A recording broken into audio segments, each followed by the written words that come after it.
hebat pun kita, kaya pun kita, dengan harta dan jabatan, jauh dengan Allah tidak berguna. Biar kita miskin, tapi Allah dekat dengan kita, atau kita dekat dengan Allah Subhanahu wa ta'ala. Allahu Allahu Allahu Allah, Allahu Allahu Allahu Allah, Allahu Allahu Allahu Allah,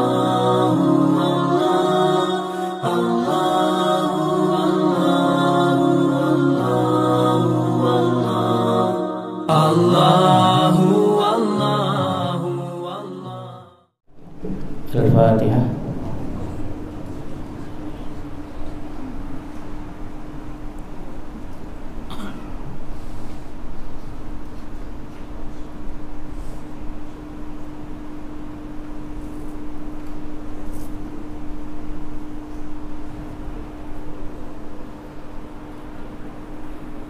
Bismillahirrahmanirrahim. Assalamualaikum warahmatullahi wabarakatuh.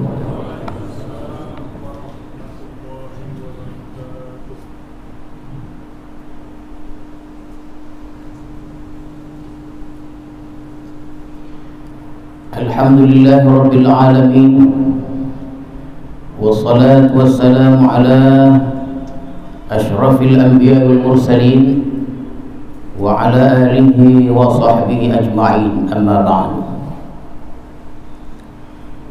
Tuan-tuan para khalifah, hadirin hadirat, serta para tetamu sekalian yang hadir pada malam hari ini, tentunya yang jauh dan yang dekat.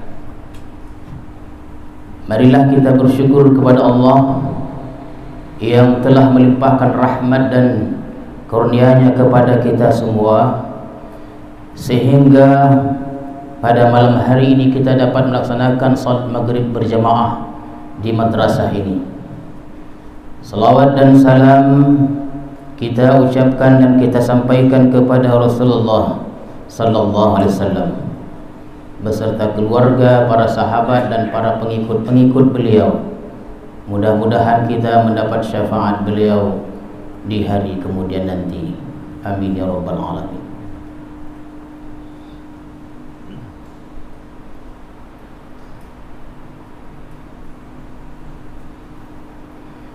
Pada malam hari ini kita akan meneruskan tafsir Al-Baqarah ini pada ayat 204. Beberapa judul kita tinggalkan seperti puasa, haji dan peperangan. Maka pada ayat 204 dari surah Al-Baqarah ini berfirman Allah Subhanahu wa ta'ala, Bismillahirrahmanirrahim. Wa minan nasi man yu'jibuka qawlu fil hayatid dunya wa yashhadu Allah ala ma fi qalbi wa huwa aladul khisam.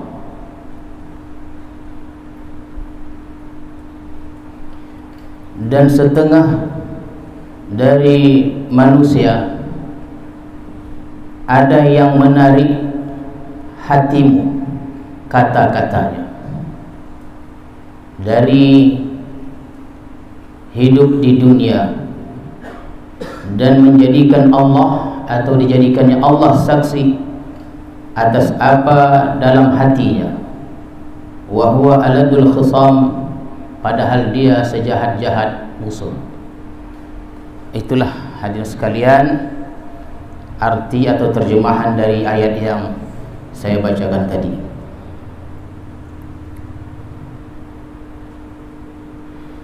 Jadi hidup bermasyarakat ini, dimanapun masyarakat itu di atas bumi Allah ini, hadirin sekalian, maka kita akan menemukan segolongan manusia yang Allah sebutkan dalam ayat yang saya baca itu.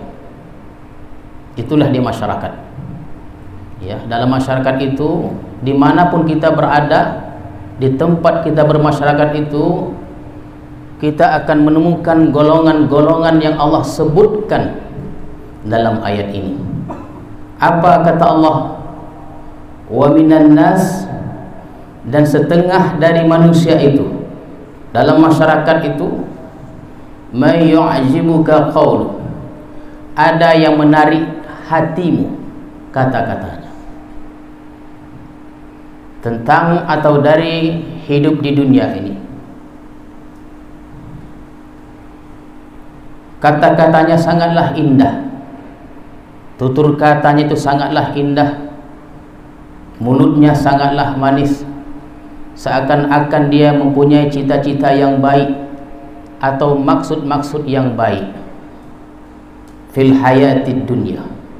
Bahkan hadirin dan hadirat sekalian, untuk menguatkan perkataannya itu bahwa dia ada seorang yang sangat jujur, dikuatkannya kata-katanya dengan wa yashhadullah, sehingga dia berani bersaksi atas nama Allah, demi Allah, wallahi tallahi billahi, beraninya dia bersumpah atas nama Allah.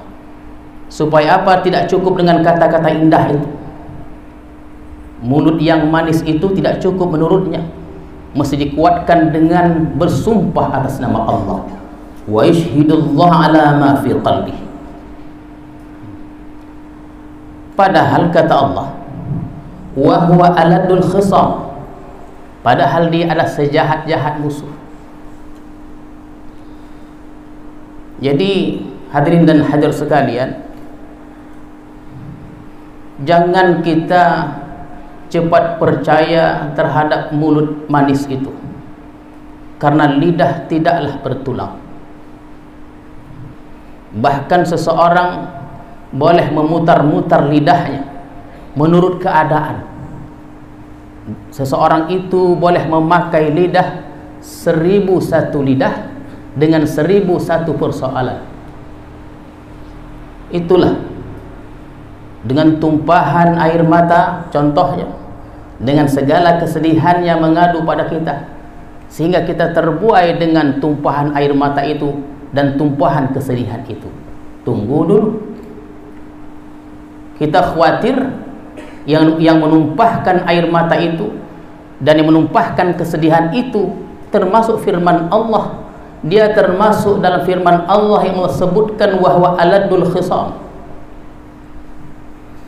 Dan golongan-golongan ini ditemukan di setiap zaman.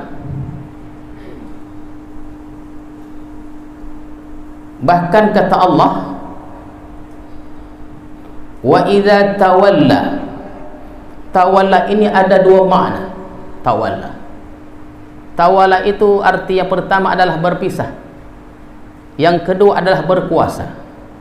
Jadi sekiranya tuan-tuan membawa Al-Quran yang padanya ada terjemahannya, bila saya terjemahkan bila berpisah, itu sama juga artinya bila berkuasa. Wa idza tawalla sa'a fil ardi. Apabila dia berpisah dari siapa? Dari orang tempat dia mengambil muka tadi. Nah, itu dia. Ketika dia bertemu dengan seseorang dengan perkataan indah sehingga menarik orang tadi, takjub, yu'jib, ini dia menakjubkan perkataannya, sehingga ketika dia tawalla, berpisah dari tempat orang tempat dia mengambil muka tadi itu, dia sudah dalam keadaannya sendiri, sudah lain lagi. Kenapa? Landasannya ada pedomannya bukan kebenaran. Dan Allah yang disebutnya itu hanya permainan di mulutnya saja. Itu kalau dia tawalla, kalau dia berpisah. Tapi kalau dia berjumpa lagi, itu diucapkannya kalimat Allah dengan banyak-banyak sehingga dia bersumpah. Tapi ketika dia berpisah tawalla, perkataan Allah itu hanya permainan di mulut saja. Kenapa? Landasannya, pedomannya bukan kebenaran. Apa pedomannya? Kepentingan sendiri, kepentingan tertentu, sehingga dia berani berkata demikian. Liyufsida fiha, untuk merosak padanya, merusak ya.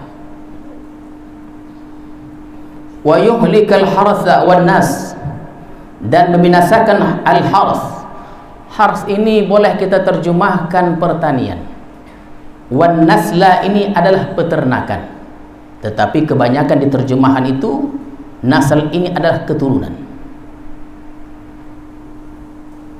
Jadi apa kaitannya perbuatan tadi, perbuatan yang tercela itu dengan pertanian dan peternakan? Karena pertanian itu hadirin sekalian merupakan kemakmuran. Orang suka bertani kalau dia merasa aman. Itu dia. Kalau pikirannya sudah kacau, pertanian akan mundur. Bila pertanian mundur, maka hilanglah kemakmuran itu. Juga an-nasal, peternakan itu rusak jadi semuanya. Wallah la yuhibbul fasad, dan Allah tidak suka kepada kerusakan itu. Kalau kita terjemahkan tawal ini berkuasa, berkoar-koar dia, ternyata hanya janji-janji saja. Ternyata dia seorang diktator, menghumbar janji.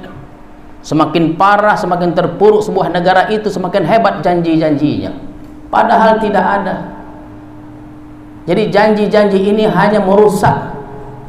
Itu dia. Apa yang dirusaknya? Kesuburan dan keturunan manusia itu. Dan kata Allah, wallah la yuhibbul fasad. Allah itu tidak suka kepada kerusakan itu.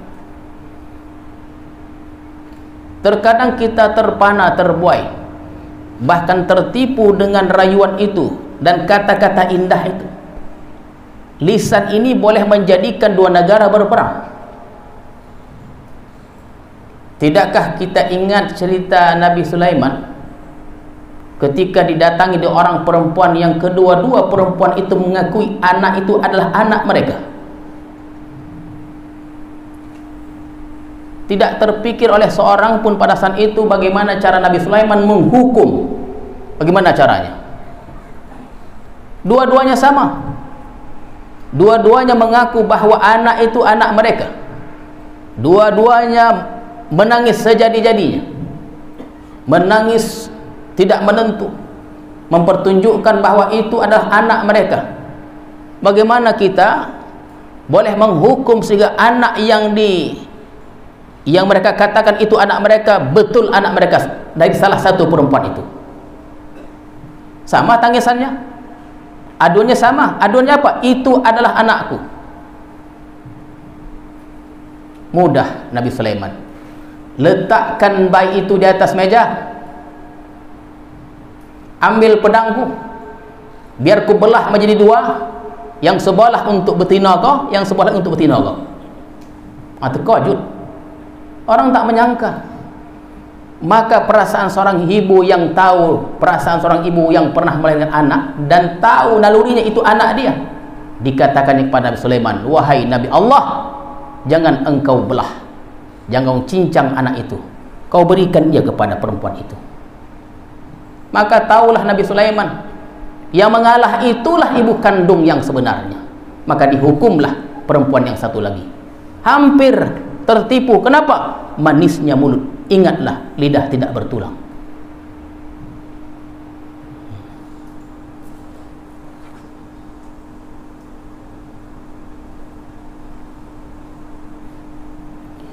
Wa idza qila lahu taqillah.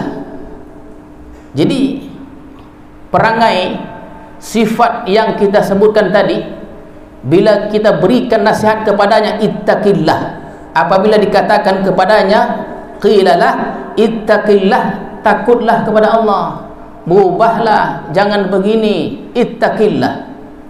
Kata Allah, akhadhathul izzatu bil ismi fahasbuhu jahannam. Dibawalah dia akan kesombongannya berbuat dosa. Semakin dinasihati semakin pagah kelakuannya. Itulah hadirin sekalian, perlunya kita mendekatkan diri kepada Allah.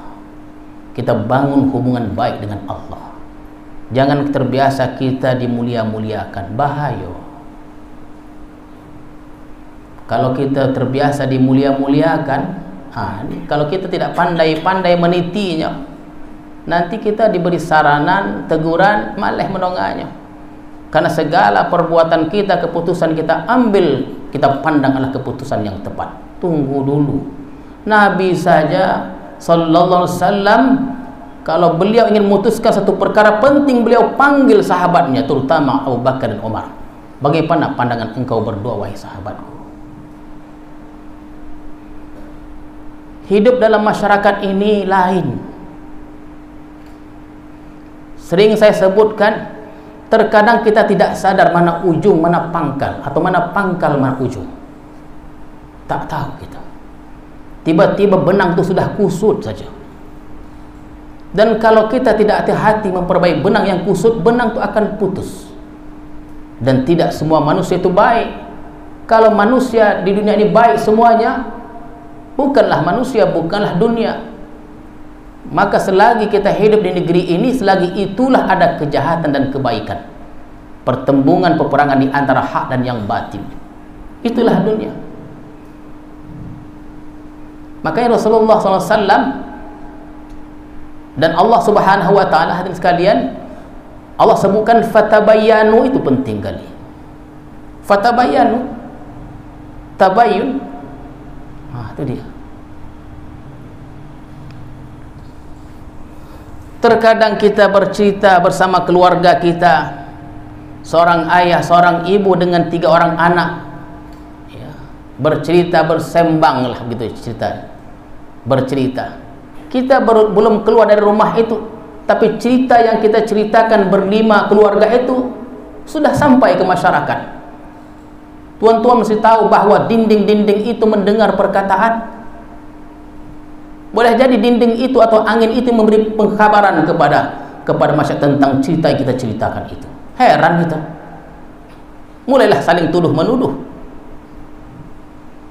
Itulah antara makna akhirnya kita tidak tahu mana pangkal, mana ujung. Maka dituntutlah satu kebijaksanaan untuk menyelesaikan supaya tidak bertambah sombong. Maka kata Allah, fahasbuhu jahannam, maka patutnya adalah jahannam itu tempatnya. Kata Allah, wala bi'sal mihad, seburuk-buruk ketetapan.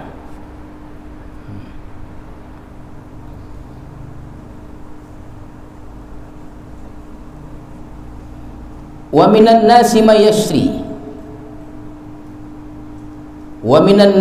yashri nafsahu ibtigha'a mardatillah.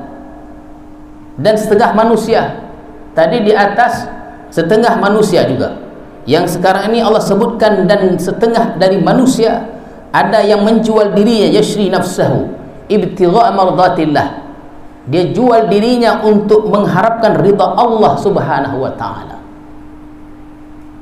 Kebalikan dari golongan yang di atas tadi, mereka jual diri mereka untuk kepuasan hawa nafsu.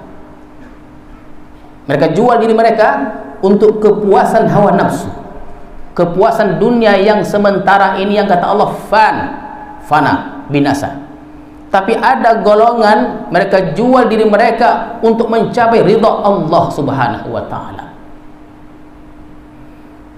Ini golongan ini, tuan-tuan sekalian, kalau Allah sudah berdaulat dalam diri mereka, tak ada rasa takut lagi. Di penjara pun mereka dalam kesunyian, mereka merasa ramai. Kenapa? Karena Allah dekat. Artinya hebat pun kita, kaya pun kita, dengan harta dan jabatan, jauh dengan Allah tidak berguna. Biar kita miskin, tapi Allah dekat dengan kita, atau kita dekat dengan Allah Subhanahu wa ta'ala.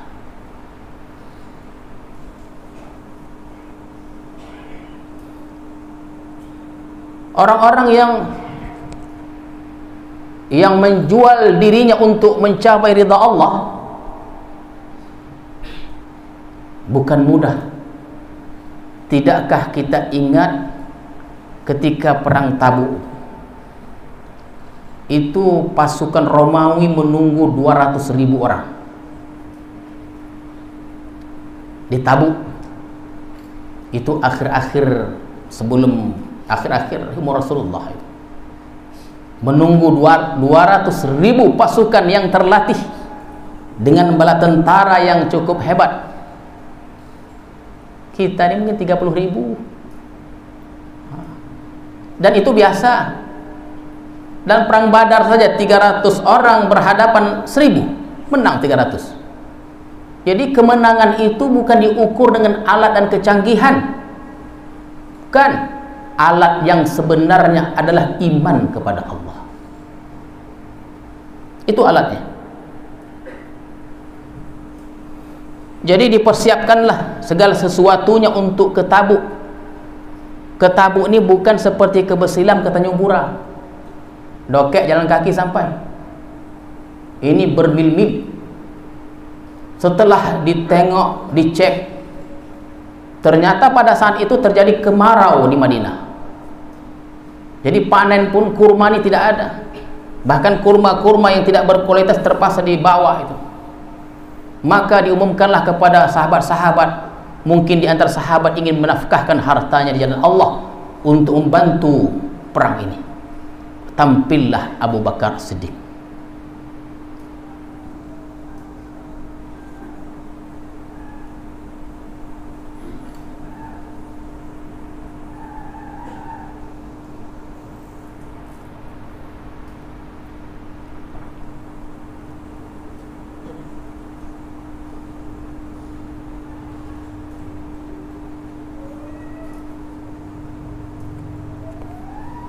Tampillah Abu Bakar Siddiq menyerahkan semua hartanya, tak bersisa sikit pun. Ini orang yang yashri nafsahu ibtigha mardatillah. Ya Rasulullah, inilah hartaku, inilah yang kupunya, kata Abu Bakar. Seakan-akan inilah yang kupunya, ini sedikit banyak, tidak tersisa sedikit pun. Bahkan Rasulullah bertanya, wahai Abu Bakar, apa harta yang kau tinggalkan? Apa jawaban Abu Bakar dengan mantapnya? Banyak ya Rasulullah. Apa? Allah dan engkau.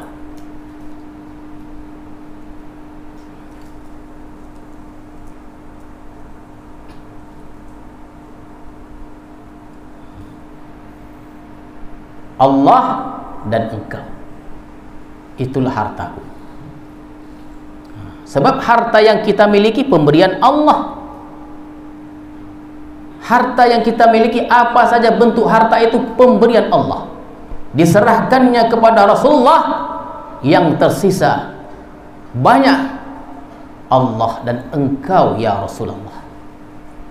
Ini orang yang sudah menjadikan dirinya itu untuk mencari ridha Allah Subhanahu wa taala. Ada seorang Romawi bernama Suhaib. Dia datang ke Mekah ya, pada zaman Rasulullah, yang pada akhirnya beliau menjadi sahabat Rasulullah karena kepandainya berniaga, berdagang. Di kota Mekah dia termasuk orang yang kaya, Suhaib ini. Ketika terjadi panggilan hijrah ke Madinah, beliau ini termasuk.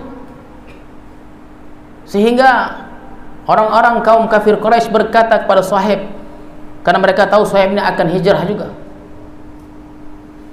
Jadi kalau kamu semuanya melarangku karena hartaku, kutinggalkan. Adakah, kata Suhaib ini, apakah apabila kutinggalkan hartaku ini, kita tidak boleh pikirkan harta Suhaib bukan sedikit banyak, karena beliau orang yang pandai berniaga. Kalau kutinggalkan hartaku, adakah engkau semuanya melepaskan perjalananku? Ya, semuanya ditinggalkannya, hanya yang melekat di badan saja. Maka berjalanlah Suhaib menuju Madinah dengan selamat. Tapi hartanya yang begitu banyak tadi diambil dan disuruhnya dibagi-bagi oleh mereka sendiri. Kenapa? Allah dan Rasulullah.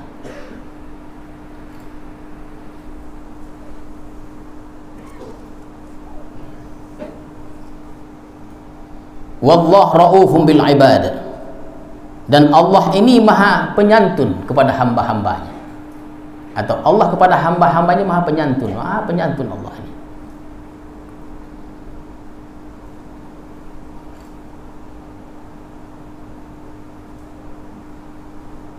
Ya ayyuhalladzina amanu dkhulu fis silmi kaffah. Wahai orang-orang yang beriman, masuklah ke dalam Islam kafah, menyeluruh atau seluruhnya. Jadi Islam itu bukan dipandang dari ibadah saja, tidak. Kalau kita ibadah saja selesai urusan, tidak. Kita mesti ingat bahwa Rasulullah pernah bersabda, "Man lam yahtam bi amril muslim falaysa minhum."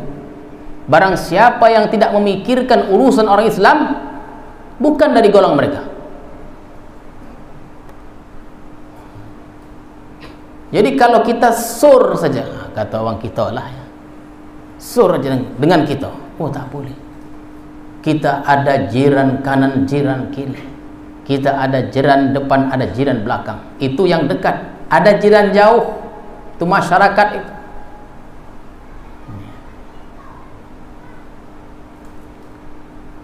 Aqimus shalah, dirikan salat. Aqimus shalah. Jadi kalau kita sudah sembahyang sendiri lepas, tidak, karena Allah berfirman juga warka'u ma'ar raki'in. Nah, itu dia. Dia lain. Kalau Allah sebutkan warka'u ma'ar raki'in, rukuklah bersama orang-orang yang rukuk, itu kita perlu menampakkan diri kita ke tengah masyarakat berjemaah. Karena kita disuruh rukuk bersama orang-orang yang rukuk. Di mana? Nosah. Tak lain lagi.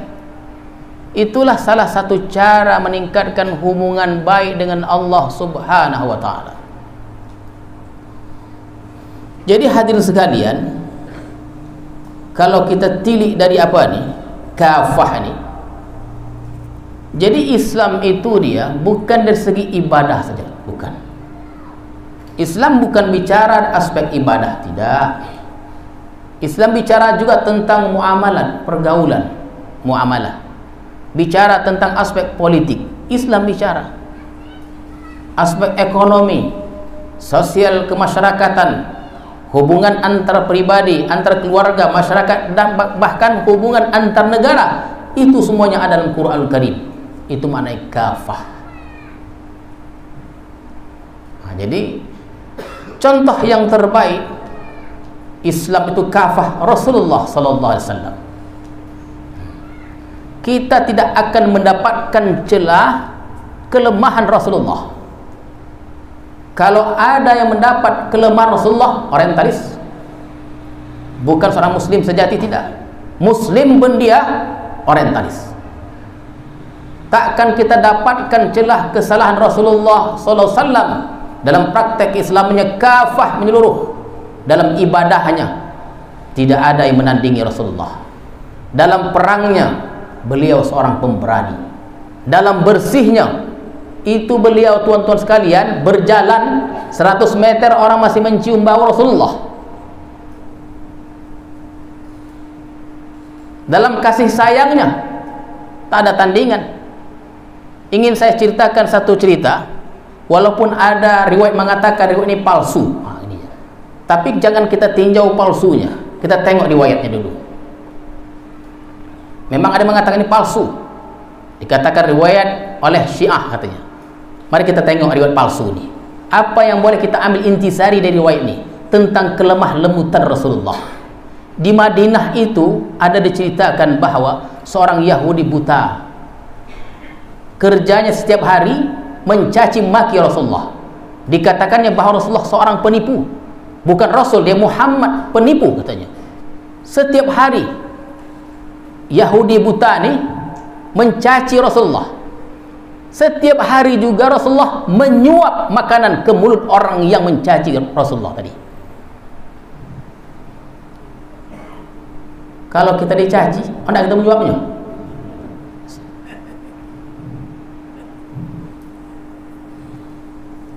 Hantu pun baloi dah.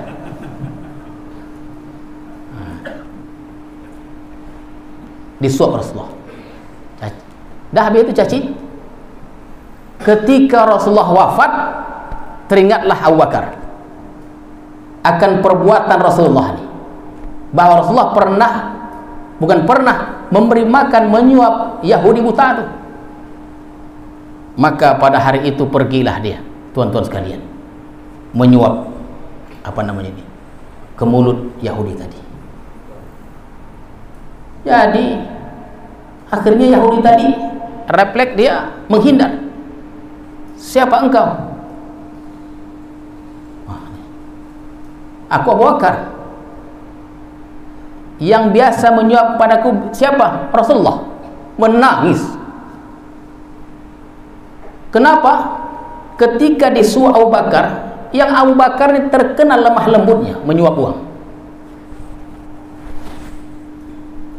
Terkenal lemah lembutnya.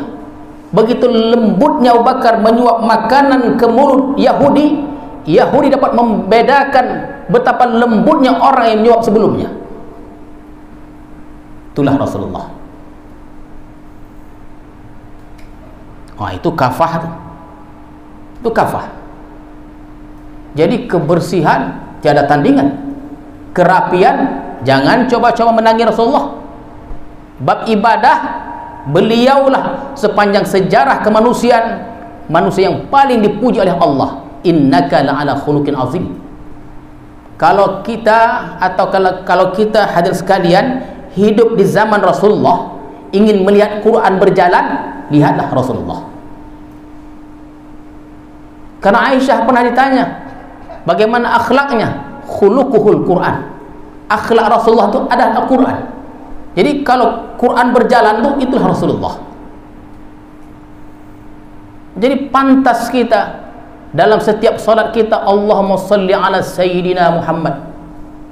Pantas. Dan Sayyidina itu artinya Tuan, ketua yang kita agungkan. Pantas. Allahumma salli ala Sayyidina Muhammad. Dalam bab apapun tak ada yang menandingi Rasulullah. Itu antara maksud udkhulu fis silmi kafah. Masuklah ke dalam Islam ini kafah.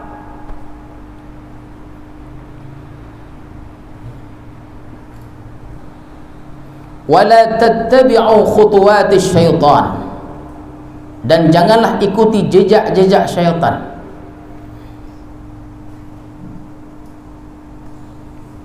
Innahu lakum adu mubin.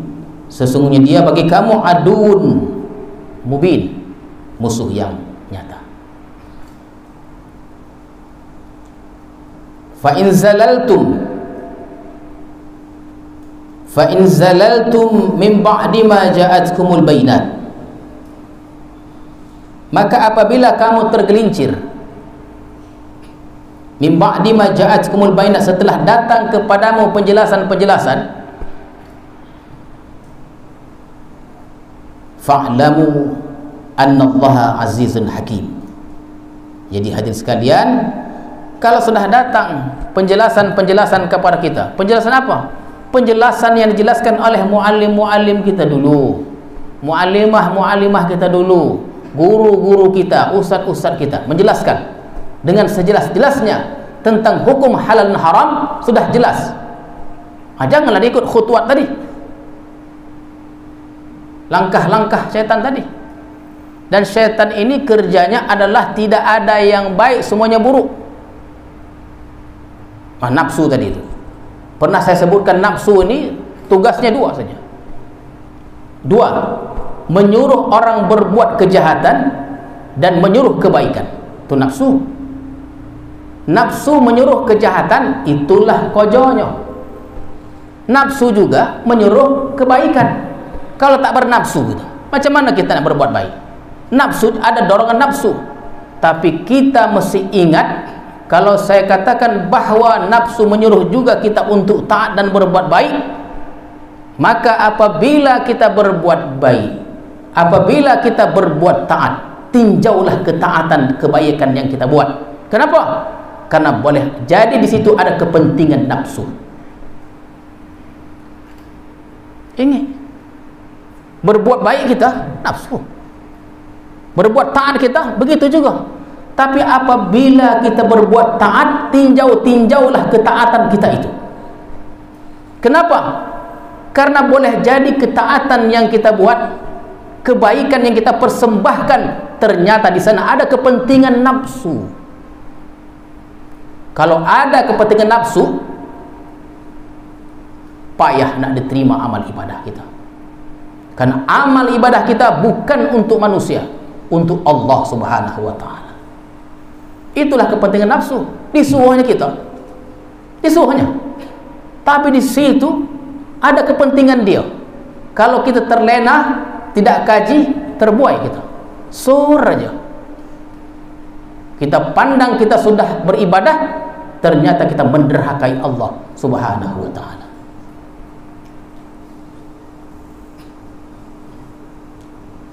Jadi kalau kita tergelincir, patah baliklah copek-copek. Karena tidak ada manusia yang tidak berdosa. Tidak ada manusia yang tidak berdosa. Dan sebaik-baik orang yang berdosa adalah orang yang bertaubat. Dan konsep taubat itu jangan dimain-main. Karena belajar taubat satu semester, belajar taubat satu semester contohnya. Ini konsep taubat, nanti kalau salah aku bertaubat. Yang kita khawatirkan dalam kita berdosa, berhenti napeh kita. Berhenti napeh itu maksudnya tahlil 3 malam lah. Penjelasannya apa makna berhenti nafas itu? Maknanya tahlil 3 malam. Yang jelasnya meninggal. Itu dia, meninggal. Dalam kita berbuat jahat itu, belum sempat kita bertobat, berhenti nafas. Itu yang kita takutkan. Fa'lamu anna Allah azizun hakim. Maka ketahuilah sesungguhnya Allah itu aziz, hakim, perkasa dan bijaksana.